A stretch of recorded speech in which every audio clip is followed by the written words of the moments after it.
Tu peux rater 10 fois pour la même raison sans jamais la voir en direct. Filmer ces tirs permet de revoir le geste au calme, sans se fier uniquement à la sensation. Cette étape sert à décider calmement, pas à tirer plus vite. Le téléphone doit être placé hors de l'axe de tir, jamais derrière la cible et jamais dans une zone de rebond. La sécurité passe avant l'image. Si le doute apparaît, il vaut mieux arrêter et corriger l'installation.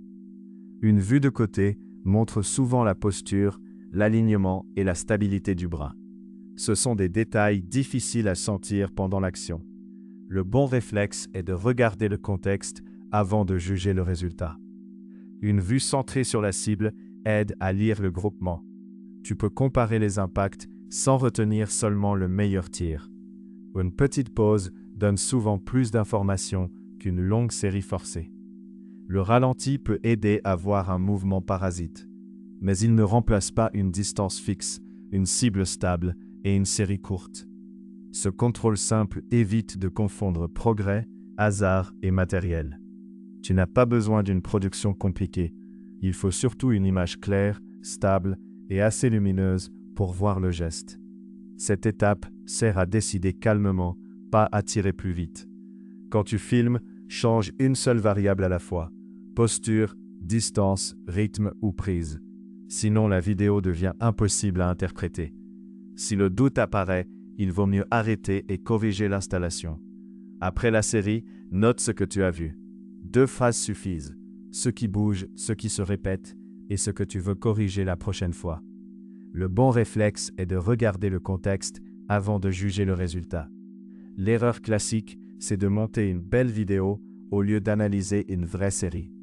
Pour progresser, garde aussi les ratés. Une petite pause donne souvent plus d'informations qu'une longue série forcée. Si quelqu'un apparaît dans l'axe ou près de la cible, tu arrêtes. La vidéo ne justifie jamais une zone mal contrôlée. Ce contrôle simple évite de confondre progrès, hasard et matériel. Refilme la même routine plus tard.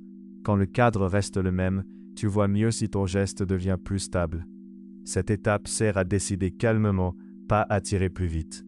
Mon avis, filmer ces tirs est l'une des méthodes les plus simples pour progresser. La caméra montre ce que l'habitude cache. Si le doute apparaît, il vaut mieux arrêter et corriger l'installation. Retrouve les lance-pierres de précision, les cibles et les billes sur lancepierrechasse.com. Avec le code YT05, tu profites de 5% de réduction. Le bon réflexe est de regarder le contexte avant de juger le résultat.